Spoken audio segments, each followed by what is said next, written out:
5-star and T-Bone up in here. Let's get this party started.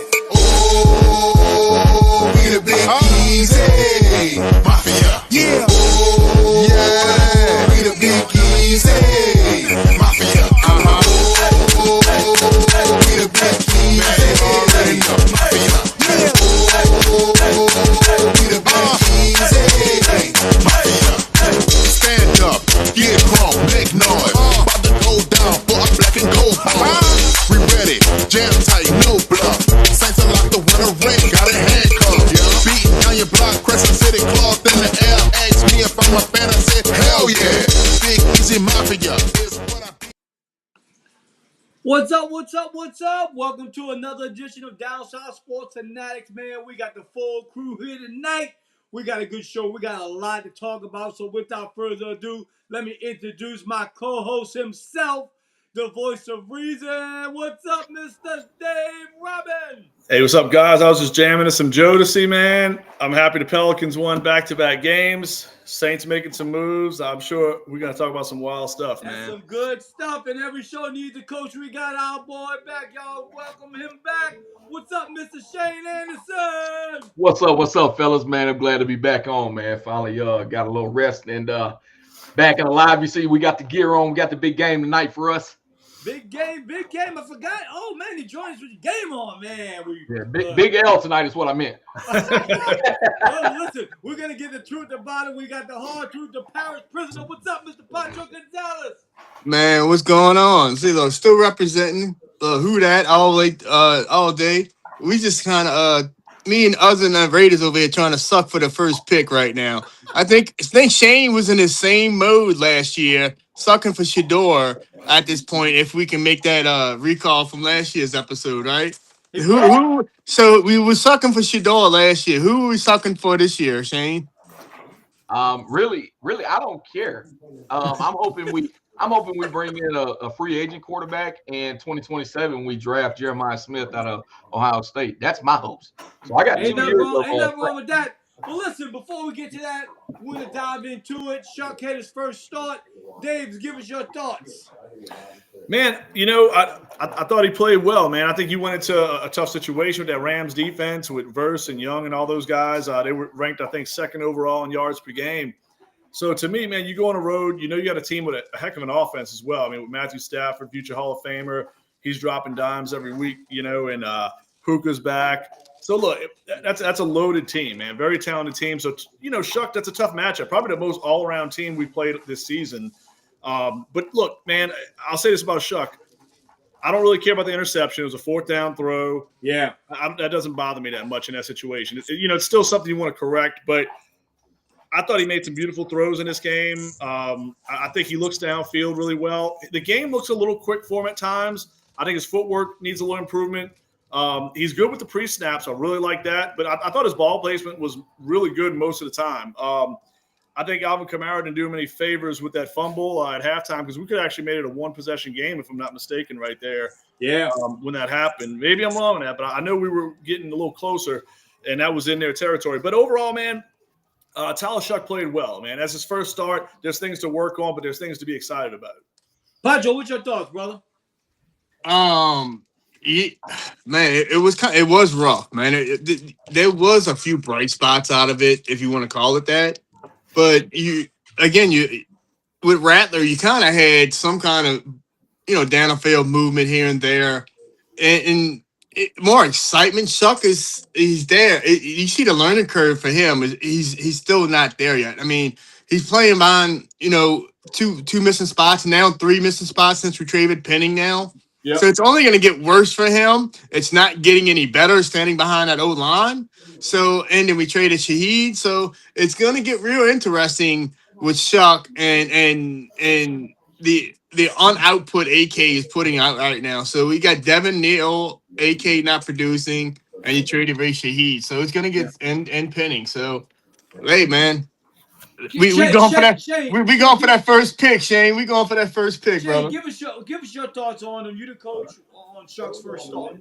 Well, I mean, it goes back to, if you go back in the series that we've been doing early on, me and Dave were saying, around midway through the year or so, we need to see what Shuck has, because You want to see what your second rounder has got. Now the Saints are going to get a good look at him. You know, he's going to get a few starts under his belt and get a real good look and see what he's got as far as fundamentals more than anything. It's not so much about the wins or losses right now. Right. We know what the outcome's going to be, but it's the fundamentals, the technicalities of his game that he has, that he brings to the table. And if they see something there that they can work with, cool. They can look to build through the draft in different areas. If they don't, they know now that they'll have to get somebody else to come in. So, I mean, look, he's a young quarterback as far as NFL goes. He's a rookie. He's going to have his ups and downs. He's going to make great plays. He's going to make horrible plays. Right. You got to find that happy medium with him and see what we really get out of him. My thoughts on it is, I don't know if you agree with me. I love how he kept his eyes downfield the whole time. Yeah. He didn't look flustered. You know, I mean, he made some mistakes. That's going to happen with a rookie. But for the most part, he kept the play going, looking downfield, didn't really worry about his pocket. And his pocket presence was okay. It wasn't the greatest. But, I mean, it's his first start. And, you know, who's going to really be comfortable with that dysfunctional line right now where pressure's coming from? So it's kind of, you know, you kind of give him a break there. I don't know if you agree with that. At this point, you kind of knew that was going to happen no matter what was going to – either Rattler's back there and Shuck. The only difference is Rattler tends to have a little bit more movement than Shuck. Yeah. Shuck is more of a drop back guy. And you don't – your line is not there yet. So you got a statue back there, more or less. And you don't have the weapons around him performing to their abilities to help anything. So you can keep making excuses for either QB, but overall the team has to get better. And you're not getting better anytime soon because there's no miracle player out there that we can get. So yeah, I agree with that. Dave, with the moves the Saints made on the offensive line in the trade, do you think it's an upgrade? Man, I think you would just at this point. I think you're looking around that roster. Hey, who do I want to sign long term? Do I want to give Shaheed that kind of money? I think Kellen Moore wanted to look at Shaheed. He wanted to look at Trevor Penning, who's the guy we're going to get into. I think they wanted to look at these guys, get their own take on them. There were guys that showed a little potential ups and downs in the past, but I think Penning just never really showed enough. I don't know about you guys, but like there's some moments he had here and there, but it kept feeling as if we were going back to square one with him. It just never really seemed to really hit. And look, man, good luck to the kid. I mean, he was a first round pick. Right now it doesn't look great, for Mickey Loomis's track record with another bust. But I don't know, Richie. I think you're going to see some different guys. I think the big blow was Eric McCoy, though. Once McCoy went down, I kind of attribute it to last year when we fell off in week 3. I think we're going to have problems as long as Eric McCoy is not under center. Or being a center, I'm sorry. Shane, didn't Penning play for Jim Harbaugh in Michigan or no? Did he come from Michigan? No, Penning came from a small college. Okay. I didn't know. Remember, he was out there somewhere, and he was a first round Mickey Loomis throw it out there type deal. I seen something because he was mean. He had a mean demeanor, I guess. I don't know. He was like the Temu Kyle Turley. Right. The thing is, so when the Saints drafted Penning, all I remember saying was, for myself, I was like, man, that's a reach. He was like from like North Dakota. I don't know where the fuck he was from. He was from. He's a Midwesterner, I believe, somewhere in there. Huh? Yeah, like some like division, not even like Division 1, like 2. Like it was some crazy ass shit, bro. I'm having the damnedest time remembering myself, man. I mean, it was like a cut above like high school and Northern Iowa. and right below community college team, somewhere around there, Look, man, but Richie, like Mickey Loomis, guys, I don't know. Right now, it's like I don't know if Shane posted this the other night, and I thought it was great. If y'all got to see the Kike Hernandez World Series post-game speech, it was possibly the most epic freaking thing I've seen in my life. On the other end of the spectrum is how terrible Mickey Loomis is. It's like the perfect one thing, the worst of another. Mickey Loomis as a GM, is just it's failure after failure, guys. And I don't think it's going to change, man. I know we dig into it every episode, but let me ask you guys this. This is where I'm getting at with this. Why did you trade more people, which is not easy to do? I know you don't want to trade 5 or 6 guys. You can't. But why are we not trading another guy or two? And why don't we just get a 6th-rounder for Penning, even as bad as what Penning has been? If you look at what's going on with the Chargers right now, dude, they just lost Joe Alt. They lost about 3 or 4 other guys in the weeks up to that. So, I mean, why are we getting just a 6th-rounder for a team that's kind of a contender who desperately needs offensive line help? to me, it's like a buy-sell relationship there. You got to get like a third or a fourth for an O-lineman. Yeah, touching on that, Dave, like dead serious, because I mean, you realize just how important that position was to the Chargers, because you look at what Justin Herbert's been able to do without having Joe out there and with Joe out there. Joe out there, it's a completely different team. He's able to throw for 300 yards, no problem. Yeah. Not having Joe out there, it's literally a completely different team. I mean, basically, you took your starter, if you want to call him that, and traded him to another team where he's going to start and probably excel at, because he has better talent around him, and a better cohesiveness. You know what I'm saying? A better QB, a better coach. So his plays is gonna basically get better. So like Dave was saying, man, you got to know they desperate, man. And if they're knocking on your door or ringing your phone, man, you got to hit it up and try to get. I mean, what they said, oh, we'll take a 7th, and you say no, we'll take a 6th. Yeah. You know what I'm saying? Like, I mean, did you offer first? I mean, come on, man. Yeah. At least say, all right, I take a 2nd, and I can say no. Well, I'll take a 6. We'll settle at a 4th. Or some I mean, shit, does he check in with Gale on this shit, y'all? I mean, is Gale playing croquet in the backyard, sipping mint juleps, and Mickey's like, hey, Gale, I got a move on my hands. We got our first-round pick from a few years ago. I want to get the most littlest shit, the most fucked up deal we could get for this guy. And the Chargers, they're in desperate need.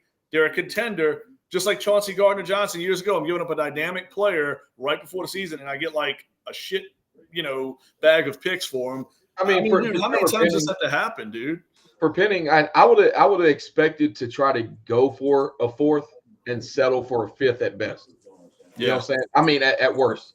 To come away with a 6th, I mean, that's a day 3 pick. You're just looking at a pick that you're going to add into. Man, I wanted. They should have sold AK. They should have sold everybody that needed somebody. Kind of just like what the Jets did. The Jets knew that they wasn't anywhere, and now look at what the Jets are set up right now. I mean, again, they got a shit team, but we got a shit team also. Hey, it's self-awareness, right? It's self-awareness. Yeah, they're in a way better. So they took everything, all the assets they had, and turned it to greater assets. So, it's always like a business. And then I treat it that way, even though I'm a fan.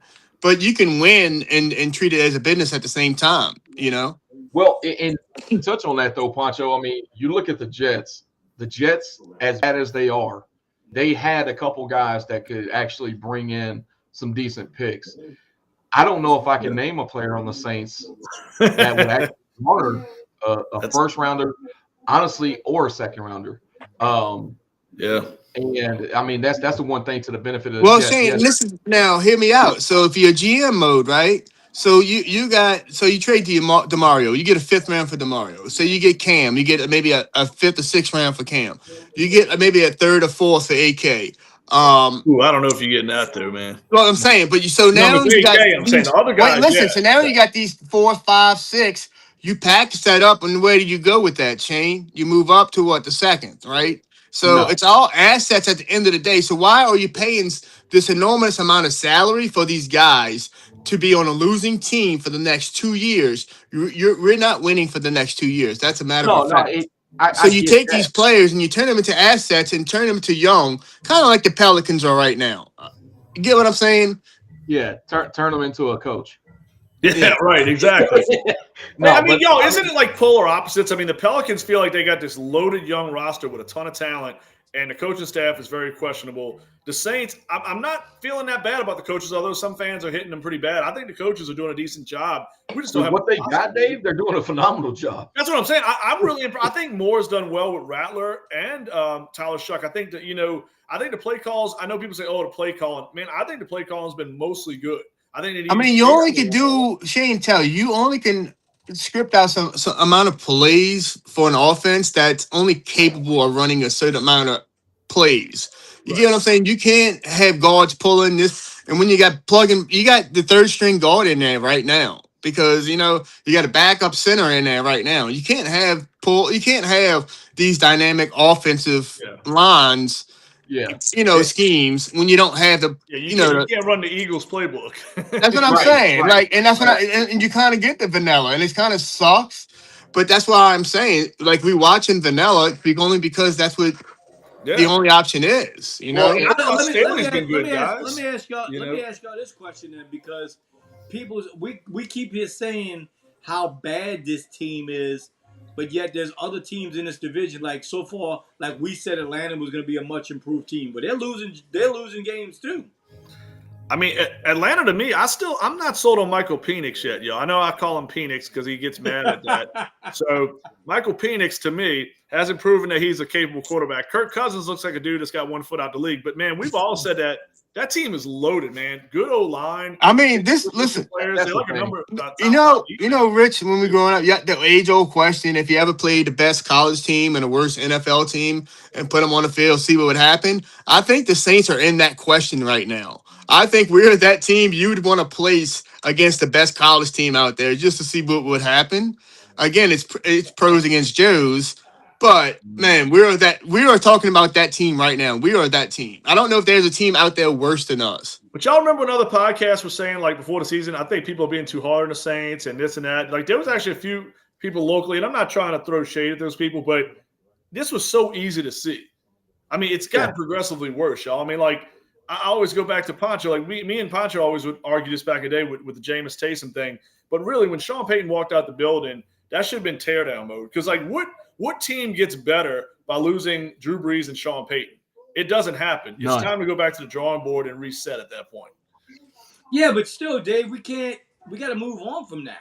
No, but I'm saying, Richie, we should have moved on. But if listen, Luka left and retired tomorrow to go do German modeling or something, and LeBron left tomorrow, the Lakers are probably going to try to rebuild, right?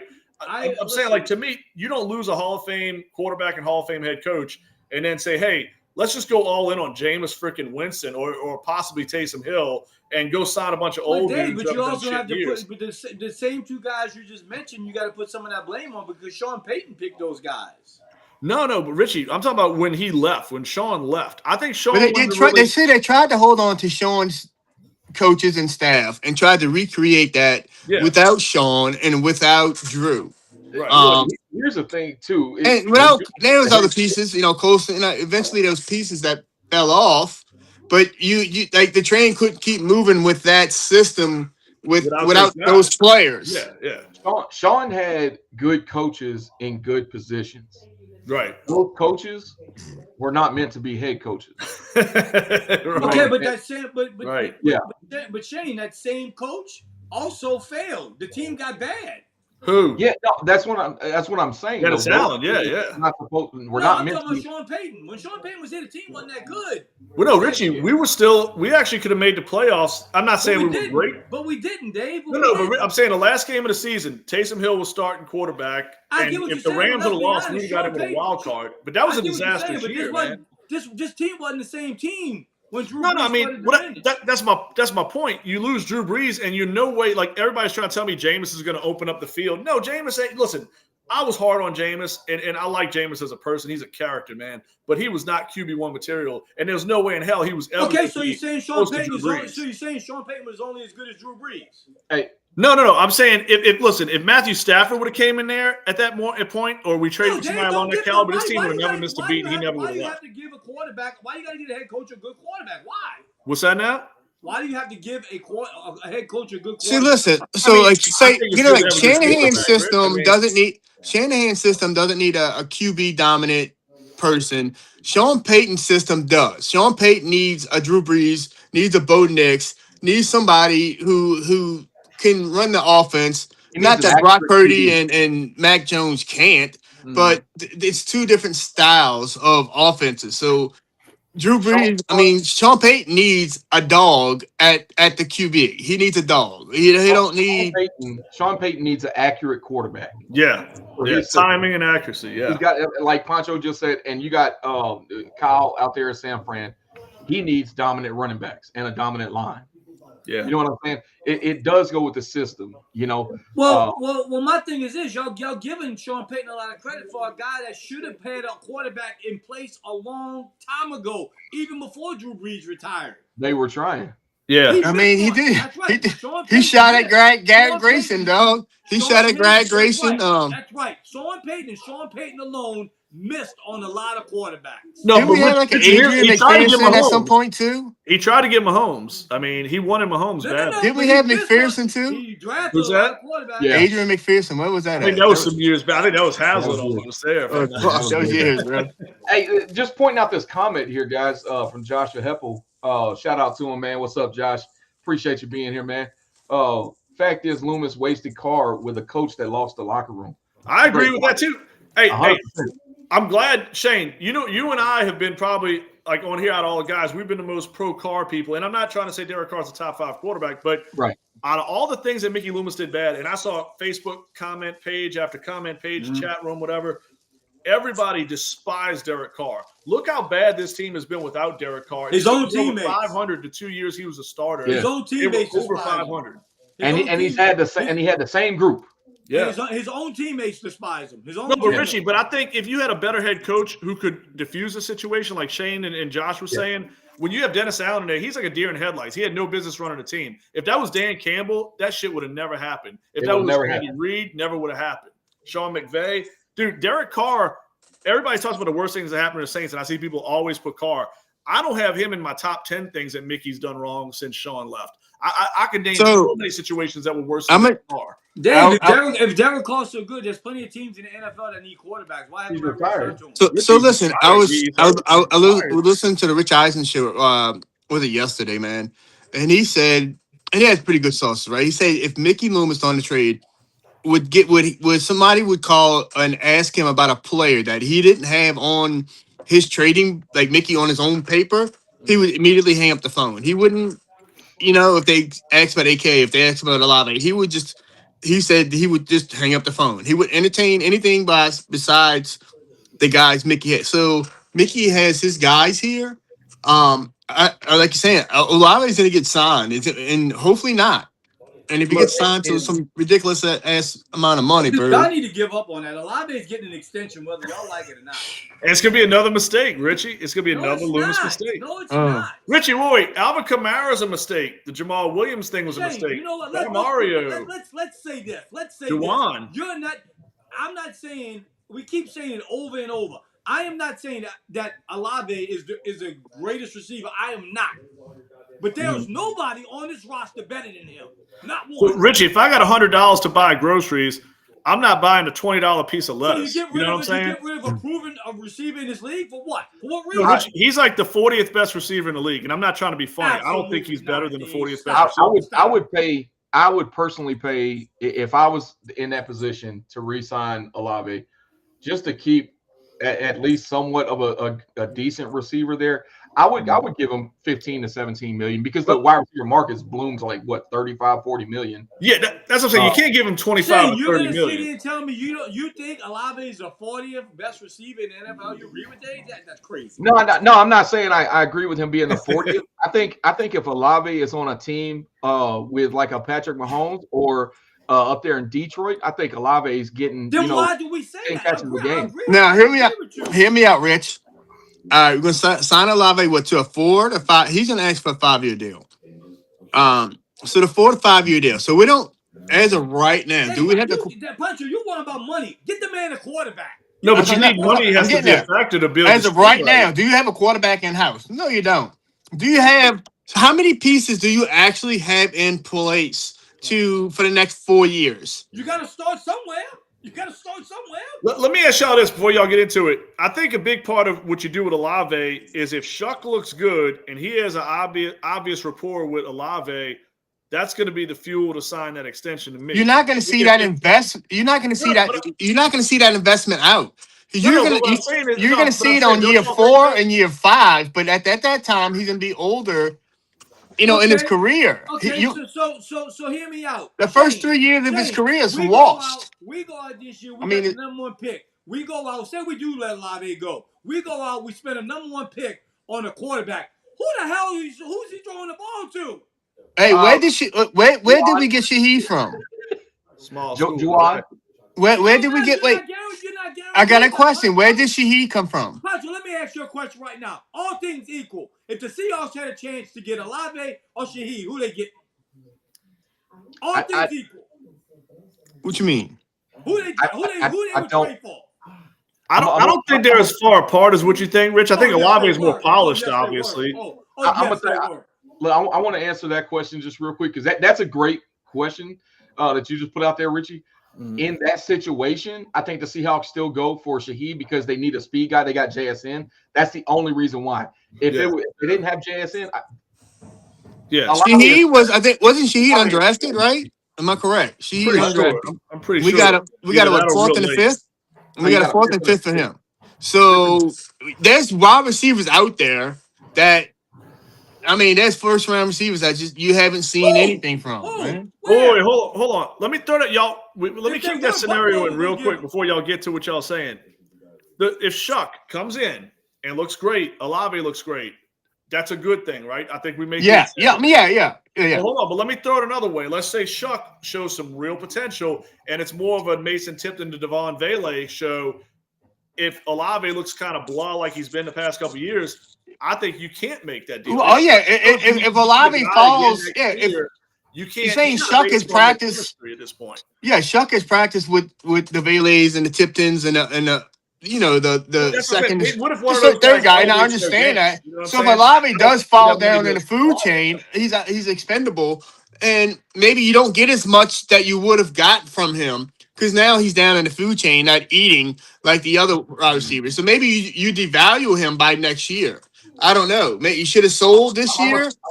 I don't know because we got 2 firsts in him, I believe, right, Dave? Who's that? And Olave. We got 2 firsts in him, the right? trade was weird. I remember originally we were talking about it. I thought it was 2 firsts. It was multiple middle round picks or something that they threw in there. It was put this way, they gave up more to get Olave than what the Giants did to get Jackson Dart. Here's what my point is, and Shane said it a minute ago. If we trade Olave and he goes somewhere where they got a good quarterback and he puts numbers up, it just proves it wasn't him. That's the same thing about Shaheed. If Shaheed goes over there and lights it up, then what? Trading a good receiver then, Pancho. But Richie, how are we going to get Josh Allen or Sam Darnold? What are you talking about? Those guys elevate, dude. Drew Brees elevates every player around him. If Marcus Colston ended up in another organization, he might not be Marcus Colston. I'm saying y'all laughed at me last year. Y'all all laughed at me last year when I said go sign Sam Darnold. Who's that? Y'all laughed when I said go sign Sam Darnold. I think a lot of people were wrong. I'll take my word on Sam Darnold. Hey, look, I was wrong. I was as wrong on Darnold as I was right about Jackson Dart. Let's make it easy. I'll wash it completely. I'll scrub it up. Hey, look, at the end of the day, your team needs a receiver, regardless of what it is. And I think the Saints made their choice in trading Shaheed and keeping Olave. Right. Olave is going to be here. I think you re-sign him to a 5-year, maybe $70 million, something like that. You keep him here. You build the team up. You know what I mean? Yeah. And you start with the line. You've already got Banks in there. Now you kind of build with it. But you got to get somebody. The most I'd pay is $575, $580. What for Olave? I would take that. I'm not paying $5 and $125 or $5 and $150. No, I'm not doing. We're not doing that. Not with this offense. If I'm Olave, I'm gonna tell him I'd rather a 3 for $50. Listen. Everybody wants to talk about JSN in Seattle. Just keep in mind, JSN backed up Olave at Ohio State. Yeah, but Tom Brady backed up people in Michigan, man. So but guess what? JSN's got a quarterback. Joe Burrow is back. Joe Burrow is backing up people too, bro. My point is, one's got a good quarterback, one doesn't. That's my point. No, but I mean, look, Richie, your point I'm trying to say, listen to me. If you put Olave in Seattle, he puts the same numbers up as JSN. I promise you. I don't think he's got the dog in him. He's on a better team then. Yeah, we on a shit team, Richie. I think JSN's a better receiver, though, hands down. I'm just going to say that. Richie, any player that leaves our team is going to a better team, obviously. We are the worst team in the fucking league. Okay. If we send them to any team, they're going to get better. They're going to get better. They can't get worse. We are the worst. So why did Cincinnati sign Jamal Chase to a shit team then? Wait, what? It's a shit team. It's a shit team. Wait, say that again? Why did Cincinnati spend so much money on Jamal Chase? It's a shit team. Well, because they got Joe Burrow. It's a shit Joe team. Burrow and Joe Burrow's there. I mean, if it was like some other garbage quarterback. It's a shit team. No, but you got a top 5 quarterback. Oh my God! No, I mean Richie, you get what I'm saying? You can't take Trade Jerry him Rice away too. from Montana. Trade him too. I'm So- confused with Richie's No. method right here. I don't know what he's Listen, doing. I'm with the this one I thought that smoked a little reefer beforehand. Yeah, I know. wondering what's going on here. I'm All wondering right, if it's Shane, making its way Shane, around the Shane, you the network, coach here. man. Shane, you the coach here. What I'm saying is Joe Burrow is closer to 31 than he is 30 right now. People don't realize that. Cincinnati is on it. Cincinnati is what? on a big. What? Listen to me. Cincinnati is on a big decline. Hey, Richie, what'd you say? Wait, say Oh, it Joe again. Burrow is 13 years old. He's closer to 31 years Than he is old than he 30. is closer to 30. He's getting older is what he's saying. If y'all So- listen, and what I mean like by he's 30 and Cincinnati- 3/4, Listen like- to me. Cincinnati's about to go through a rebuild. Joe Burrow probably won't be there through this rebuild. Oh yeah, he Joe Burrow ain't will. going nowhere, Joe man. Burrow's locked in for dog. He ain't Yeah. going Oh, nowhere. Wait. You T. wanna get Higgins rid ain't going you wanna nowhere. get- No, those dudes are locked in. Yeah, they locked in. Dude, they gone. You want to get rid of a 26-year-old receiver who don't want to go through a rebuild, but you want to keep a 30-year-old quarterback? Come on. They got a lot more pieces, bro. Stop. Richie, Stop. every situation is unique, guys. Every team's not a cookie cutter same situation. Every situation's its own, you know. It's like Oh, comparing. listen. At the end of the day, Cincinnati's fucked. Money wise, they are fucking done for. They eventually the Piper's coming. You're gonna pay that motherfucker eventually, and when it comes, it's gonna be very, very hard for them to fix that fucking debacle they about to have in 3 years. Everybody, Look, all I'm these gonna tell you. contracts they just signed is coming ahead, man. Talking receivers, I'm gonna throw out two guys that played together at Ohio State that have very similar stats and things like that right now, and that's Garrett Wilson and Chris Olave. I would like to have either one of them any day of the week. The biggest thing that hinders Garrett Wilson is he's never had a quarterback. Same thing with Olave, besides when he had Carr for the short period, he had a doable quarterback. But the thing is, these guys are only going to shine when they have a great guy back there that can throw them the ball. And let's be honest, we're talking guys that have busted on picks and things like that. There's only been 16 GMs in the NFL right now, in my opinion, that have made a great pick for the quarterback position. There's only a handful of quarterbacks out there that's doing what Baker's doing and doing what Mahomes was doing. So there's only Baker's doing something really good right now with a whole lot of nothing. So we don't have that QB in the house, which we all didn't want, but we should have fucking went fishing and got him. But Baker is he's about to see the $50-60 million mark himself, I believe. But we don't have him in the house. So you can't, he don't need the receivers, but the receivers with him, it just makes him what he does a whole lot better and a lot more dangerous. Yeah, When Booker's Godwin too comes damn back and Irving comes back, but they're not coming back this week. Mike Evans was out with a concussion. I mean, he's doing, dude, he's got shit team, Listen, bro. I tell you. Oh, me- yeah, no, he's a great listen, quarterback. Talking about that because they're talking about Cincinnati right now. Let me tell you what, me and Dave both agree. I think you agree with us too, Shane. There was no need of all the needs that Cincinnati had to give T. Higgins that big contract. No, There was absolutely need. not. No, I said it before. I said it before. And in my But opinion, you know why? and this is just my opinion, but this is a very hot take. In 3 or 4 years, there's going to be a shit ton of trading being done by the Cincinnati Bengals. Yeah. That group is not going to stay together because it can't win like that. You seen it last weekend. They put up 42 points and Lost to the game. Chicago. That was Listen, embarrassing, hey, dude. That Shane, defensive I got effort. news Yeah. for you. Listen, I was listening to a show this morning. It's all speculation. The speculation is that the Jets are trying to get as many picks as they can For Joe Burrow. So that might all be I heard that. Listen, and I'm going to tell you this much. As much as we want to talk about Olave being hurt and all this stuff, he's not reliable. Listen, is Joe Burrow reliable? Yeah. Let's be honest. No, I mean, for the quarterback position, it's a little scary how often he's out. It is. But at the end of the day, you want Joe Burrow. If you got a chance to get Joe Burrow, you get Joe Burrow. I mean, it is what it is. I mean, why, Pancho? Why? Because when he's healthy, he's the most dominant quarterback in the He ain't been game. healthy in many years now. I understand, but when he is, So if you're the Jets and you think it's been more of an offensive line issue that it's getting him destroyed, and you feel like, hey, our priority is going to be giving this dude a top tier line with Breece Hall, with Garrett Wilson, with these receivers they're starting to add, like they're taking some gambles on. They can't do that when Joe Burrow wants to keep them high end receivers, dude. Well, no, but that's what Cincinnati's general manager has to show some balls and say, hey, dude, listen, I'm the boss. You're a great quarterback, but we can't pay T. Higgins $40 million and get you help on defense and get you an upgrade on offensive line here and there. He's taken up 3 salaries of pretty good defenders at this point. You know what I mean? And just to throw this out there too, in my opinion, Flacco has played better than Burrow has this year. And the reason I say that is just for the simple fact that Flacco gets rid of the ball quickly. Yeah. That's his bread and butter. I told Dave that. Shane, I told Dave that. Dave, did I not call you? No, I mean, look, me and Shane are going to disagree a little bit on that, but I do respect Flacco. I think Flacco doesn't get enough credit. I'll say that. I called Dave. Listen, I called Dave. Though, funny you say that, Shane. I said, Dave, so is it Joe Burrow or is it them receivers? Did I not, Dave? Yeah, man, but I think Flacco needs to be talked about more, dude, because he played a very vanilla system when he was in Baltimore, but it won. But I'm saying when that dude's been asked to sling the ball, he seems to be able to do it. But Richard, listen, at the end of the day, lightning does strike in a bottle.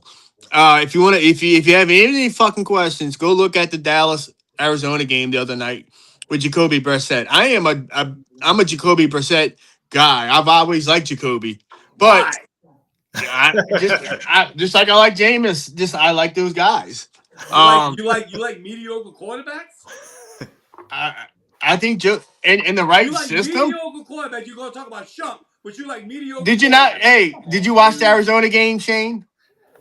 Did not Jacoby run that game? I could have threw them passes against Dallas. Jacoby's a good quarterback. That's what I'm saying. I mean, he's a good quarterback in the right system. And Jacoby is 27, so he still has time.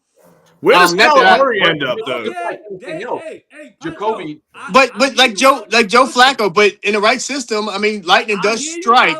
Listen, it was against Dallas' defense. Let's see what he does in Seattle this week against that defense. And I agree, but that's the same thing with Joe Flacco. Like I was saying, lightning does strike in a bottle. Now, how fucking long that bottle is going to last is the question. Because Flacco, though, just like Derek Carr last year, what 2-0 or 3-0, and that shit fucking fills it out faster than fucking who? You know, the biggest thing you want at the quarterback position. It's not about how strong your arm is or anything like that. I can tell you this right now. It's up here in your head. Are you smart enough to play the position? Because Jake Browning had those same receivers. And Aaron Rodgers will tell you that. You have to realize what you have. He's got 2 receivers that he can rely on. Joe Flacco does. And he says, as soon as I get the ball, I know where I'm going. I can read the defense, see what's going to be open. Okay, I have to get it out. You know what I'm saying? And look, he's rushed for more yards than he has in the last 6 years. Listen, listen, I tell people this all the time. It's amazing. Nobody gives enough credit to Josh Allen right now, what he's doing with a shit. And they still didn't get him a receiver. They still haven't done it. So I got a really good question for the both of us, because Shane is in the same boat we in. Now, there's a QB out there, number 1 QB out there, that's in the backup rules, that's not going to see the field anytime soon, which is Anthony Richardson. When any of our teams even look at him? Richardson, I think he's a bust, dude. I didn't like him in Florida, but I don't think he's got the, like Shane said. He'll be out of the league within 2 years. I'm a Florida Gator fan. I didn't like him at Florida. When I saw him at Florida, he looked very robotic. Nothing looked fluent. Yeah. And that's the one thing, I didn't use that word with Tyler Shuck, but you know what Tyler Shuck did? He looked fluent. Now, there was some bad footwork at times. He was a little slow at times, but the arm and deciding where he wanted to go, he was fluent. You know what I'm saying? Anthony Richardson, I've never seen that, dude. It's very choppy. So you don't think nobody's going to take a swing? Because he's going to go somewhere. He's not seeing the field. Somebody will take a flyer on him, but they're going to want to turn him into Taysom Hill, basically. If I'm the Baltimore Ravens, I wouldn't mind bringing him in as a backup to Lamar because of the play style. But that's probably the only system he could have any success in my opinion. Yeah, because they run the ball, and that's Josh Allen. He runs. Who's that? No. Oh no, Josh Allen's a miracle worker with what he does with that team, man. So guys, we passed the halfway point in the NFL right now. I really want to get y'all opinion. Who y'all think is for real, and who you think is just fool's gold? I mean, what's your thoughts? In what? In the NFL. I'm gonna tell you. I'm gonna throw this one out there. I think the Indianapolis Colts are the real deal. And I think if we're talking GMs that should be fired, it should be Minnesota Vikings GM for letting Sam Darnold and Daniel Jones walk out the door. That's somebody that has to be kicking themselves in the tail. That right gets now. people fired, But man. I think Indianapolis is the real deal. I Do really you do. trust Daniel Jones though? Yeah, I do. And this is why so we have such a memory of what he did in New York. You know what I'm saying? Yeah. He had nothing in New York. Let's be real. At Indianapolis, he's got a decent He line. did have a running back there, though. Well, he's got one in Indianapolis. Yeah, maybe the best too, one in the league right now, possibly. He's got a Saquon Barkley. Right, he's got a Pittman. And now you give him Tyler Warren, who a tight end, I've always said this, is a quarterback's best friend. You have a good tight end, your team can do well offensively. You look at what teams like Buffalo, you know what I'm saying? Like, dude, it's all over the place. You see what these tight ends mean to teams. And he's got Tyler Warren, who, in my opinion, is one of the best young tight ends in the league, right behind him. You know, I think Indianapolis is for real. And I think the Patriots are for real. I want to say that. I do think they're for real. I don't think they get it done. I think they're a first-round bounce this year. But the Patriots having Vrabel up there, they're going to improve that defense, and I think they're on their way to what you saying that, Shane? You're saying that you think Indianapolis can compete with the Buffaloes, the Baltimores, the Kansas Cities? I think they can because their offense is that potent. This is what separates their offense in my mind. I know they just traded, which was a good trade for Sauce Gardner. Yeah. But their defense is ranked 26 right now. And that's why you do it, man. Correct. That's why you do it. Here's the reason why they're ranked 26, and it's kind of like fool's gold, okay? Because their offense also is the highest scoring offense in the league. They put up more points than any other team, so that defense is going to be out there plenty. Yeah. You know what I'm saying? When teams put up 24 on you, it looks bad in the stat column, but when you're putting up 38, it's like, well, I mean, really, what is? I mean, a 2009 team says different, but I agree with you though. Well, but look, I'm gonna say this too, though. You got. The biggest thing for me when you play against Indianapolis, yeah, I get it. It's high power, you know. Shane, let me ask you this: to me, one thing about them, it's like Pancho and I talk about this about a team being there before the quarterback. You can see these pieces were kind of starting to get in place, and like you said, drafting Warren, now adding Gardner. But I'll say this about Steichen and those guys: it's like they know exactly who they are identity-wise. Like I mean, it's all coming off Jonathan Taylor. 100%. Pittman, Warren, Downs, Pierce, they all take their portion of the field.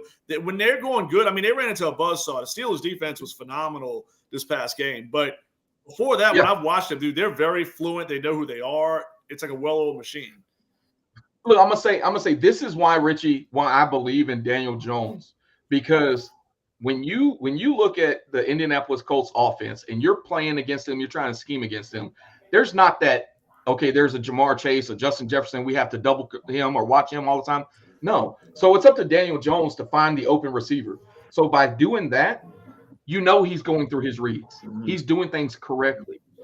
He spreads the ball around. Yeah. And but Shane, as you know, as you get more tape on these guys, especially at the NFL level, when they got the best, scouts in the business, eventually that it will come to a head where it will get a little bit more heavier on Daniel Jones's shoulder once the defensive coordinators start to, see his doings. I mean, because now they got a small sample. I thought that about Darnold, and I was wrong. You're right when we're talking about rookies. Yeah. He's not a rookie. They've had tape on Daniel Jones for the last. I mean, he's a first-round pick. Remember this too, guys. He was a high first. Correct.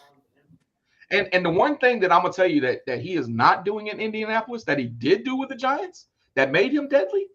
I mean, there's a lot of tape on Josh Allen, and then there's a lot of tape on Pat Mahomes. And right now, they're on average teams. I'm saying average, they have average records, right? They're not standing out right now.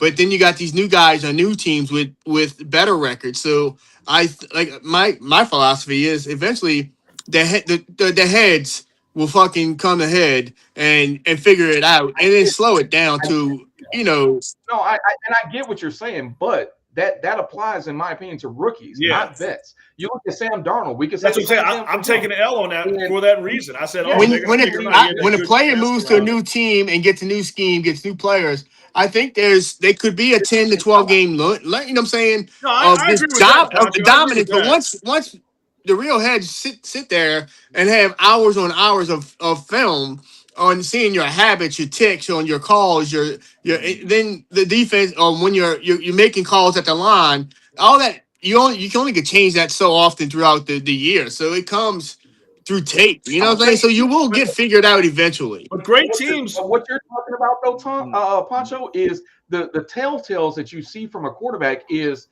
if he gets rushed from this side, how quick does he step into the pocket? How quick does he move out? These are the telltale things that you scheme up on guys. Yeah. We've got film on these guys. And that's why I said Sam Darnold, because Sam Darnold was the same thing in Minnesota. Yes, he had a terrible game in the playoffs. We get it. We know it. So everybody was on the dumpster the fire. He's crap.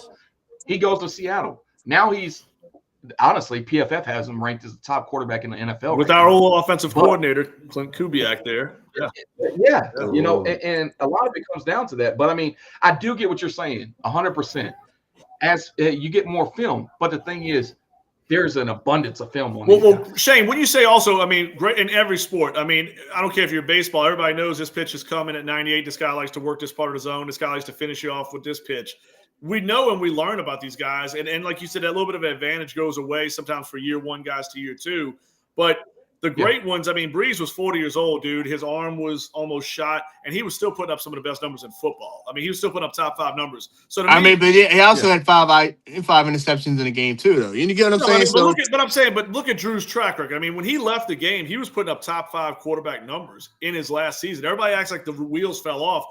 Go look at his numbers from 2020. I think they shocked people when they noticed how good he really was, still at 41 years old or whatever, with a bum, throwing arm. But I'm like you said, the great coaches, the great quarterbacks, they make their own adjustments. And I think Mahomes and Allen, you're not seeing the staggering numbers like we did 4 or 5 years ago. Because I mean, you can go CJ Stroud. You can go with all these quarterbacks. I mean, I'm just saying. Again, they're all great quarterbacks. But I'm saying, eventually, man, you're gonna have to again. You got to pay the piper again. Once it still gets figured out. You get what I'm saying? I think Houston fucked up though big time with Bobby Slowick. They knee jerked on Bobby Slowick. I'm not pointing out teams. I'm just pointing out examples of where QBs shine and then they get figured out after game tape comes out, and you can start nailing it to what different. Just running back was hurt and that wide receiver is out or he got traded. I mean, without taking all that out of it. I mean, the production kind of tends to go downward unless, you really strike fucking gold and you go set. When you say it's like what Shane was saying, more year 1 to year 2 to year 3 guys, like you don't see like Jared Goff, Patrick Mahomes, Burrow, Allen. You can go with Tua. Same thing with Tua. Tua has, Tua's got other shit going on too. I mean, but Tua shined for a while. Tua's always been inconsistent to me. I never thought Tua was a top 15 caliber quarterback. He was maybe to me like a 20 or 25 guy at best, and he's always had. He had one good season whenever they first brought in Tyreek Hill, and that was it.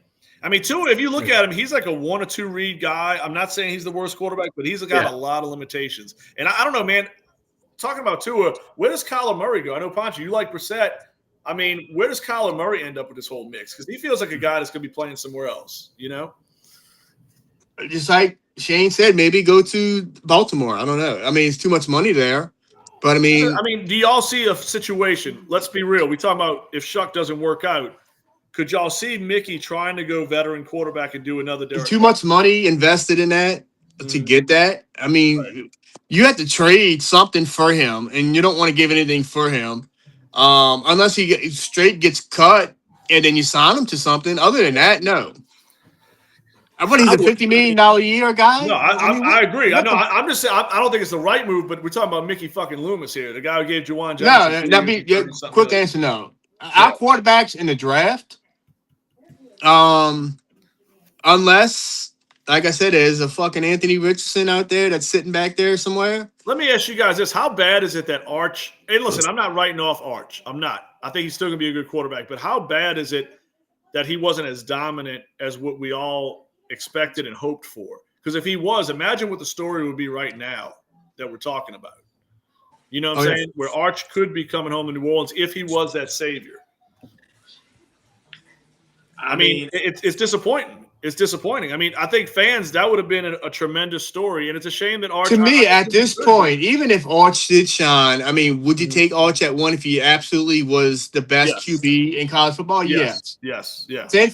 Now, if we get the number 1 pick, there's not a QB out there that's a home run. So at this point, bro, you fucking punt and you fucking move back to 7, 8, or 9, and you get fucking everything you can. Well, during this trade process, I don't know if you've seen it or not, Shane. I've heard a lot of speculations that teams was really trying to get more picks in 2027 they were this year because the quarterback Yeah. class that's coming out that year. It's much better. Yeah, so we all thought that the 2026 class was going to be good because the 2025 class was terrible. 2026 class is not going to be that great. I mean, you're going to have a few quarterbacks out there that are capable, if you want to call it, but I call a capable quarterback a good backup. That's what a good backup is. You're going to have some really good starters in a group come out in 2027. Plus, you're going to have receivers that are phenomenal too. Like I said earlier, Jeremiah Smith and stuff like that. This next year, I mean, it's kind of a toss-up. I mean, you got some teams that could use a running back. I'm going to tell you a team that's going to, I think, take a running back in the first round, and I would love to see it. The Chiefs go after, what's the name, Love over there in Notre Dame, the running back. I just don't see a good quarterback coming out of the draft, man. Everybody was on, what's the name, Allers, out of Penn State, and that's kind of going for by the wayside, Yeah, he went from a first to a fifth probably. There's a couple guys. You got the guy out there at Oregon.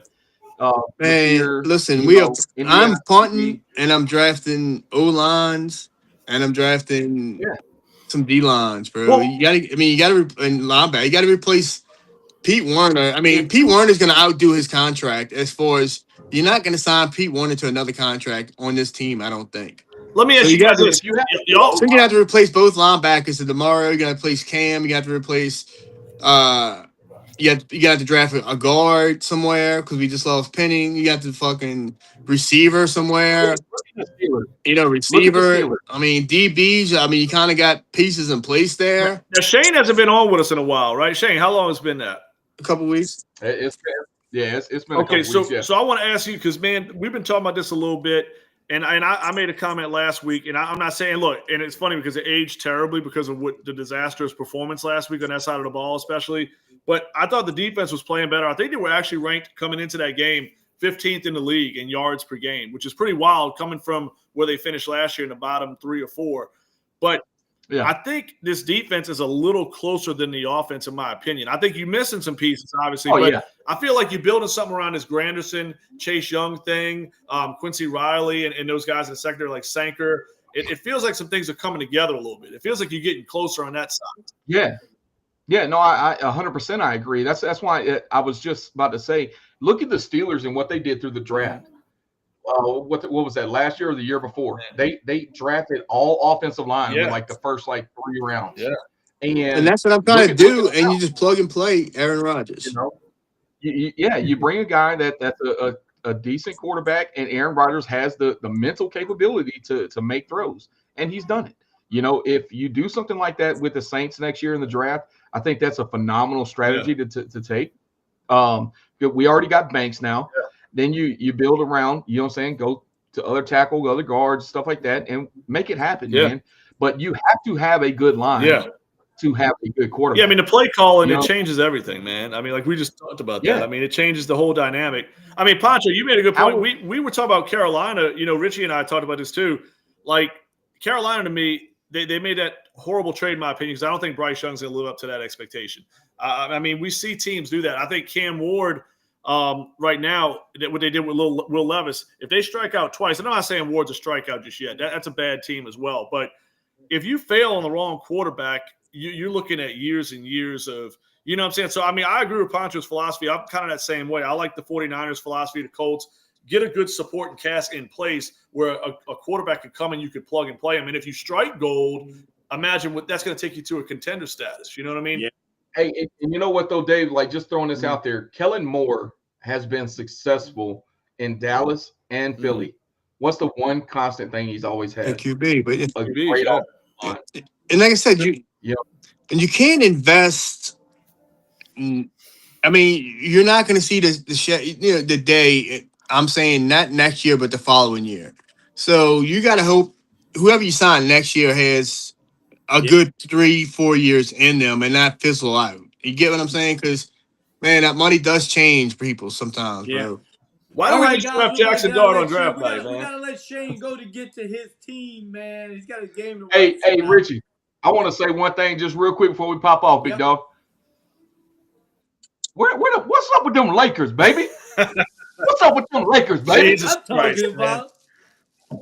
That's what I'm talking Richie's about. ready to buy his championship shirt, man. I said, Richie, it's the equivalent of being 3-0 in the NFL, bro. Let's pump the brakes. They're playing really well. I'll give it back. Shane is just as much of a Lakers fan as me. I know, and it's unfortunate, but I'm saying. Oh. But listen, here's my thing, man. I will say this: y'all playing good ball right now. I do like the young Pelicans, though. I do like what we did in the draft. I think those kids are special. I do think that. I do too. Yeah, I think if New Orleans brings in Chauncey Billups at the helm, I'll be happy. I'll be able to get with him on some betting things. You know, I tell you See what, what we can make happen. I agree with Dave, man. Them two rookies for the Pelicans are going to be pretty good. they're special. They're special. Didn't the and Lakers look get how sold? the- Didn't I hear the Lakers get sold or something? No. Yeah. Yeah, dude Yeah, owns Pornhub. yeah. Yep. No, I'm joking. I don't know who. Hey, at least everybody knows they got a fallback. Yeah. Exactly. The studio's like 2 blocks away, man. It's LA. Hey, You know, it's like, also, too, we're going to send a congrats out to the Dodgers on winning the World Series, probably the greatest dynasty in baseball history. You know? greatest post-game interview of all time. And I Hey, hate the fucking straight up, Dodgers as a that Cubs was fan. I just don't like them. You don't Hey, like Dodgers? did you see his Did you see the speech he gave at the celebration thing? I caught some of that. I got to see the whole thing. It cut off. Bro, I heard it's pretty you gotta awesome. see it. Dave, the real question is, do they three-peat? Look, they have a great team. And, dude, when I say I hate the Dodgers, I don't hate them as much as like other teams. I hate the Cardinals, the White Sox, Astros. That's probably the worst for me. I don't totally despise them. I've been by that ballpark in Los Angeles. Vince Scully to me was my favorite. And listen, dude, I'm a Cubs fan. Harry Carey, all the greats. Vince Scully to me, the Dodgers' longtime broadcaster, is the best broadcaster to me in all of sports. And that's not a knock to anybody. Man, there's some legends in all the sports. But That's hands down, Vince though. Scully is as good as it ever got, man, with the Dodgers. Yeah. Yeah. All right, I fellas. respect the for tradition of the joining me. Dodgers. I do. Hey, thank y'all for joining us. We're here every Thursday. We might come back on Wednesdays. Who knows? We don't know. We're gonna play it by ear. Thank y'all, fellas, man. Y'all have a good Man, who that? man. Saints lose this week. Hey, big L's tonight, y'all. Big L's. Big Man, L's. it's NFC South. Hey, we It's need to have a something. pregame podcast so we can do some breakdowns of this Yeah, we tremendous do. We'll do performance we're that. about We'll to do have. that. We'll do that. All right, fellas. All right, man. Later.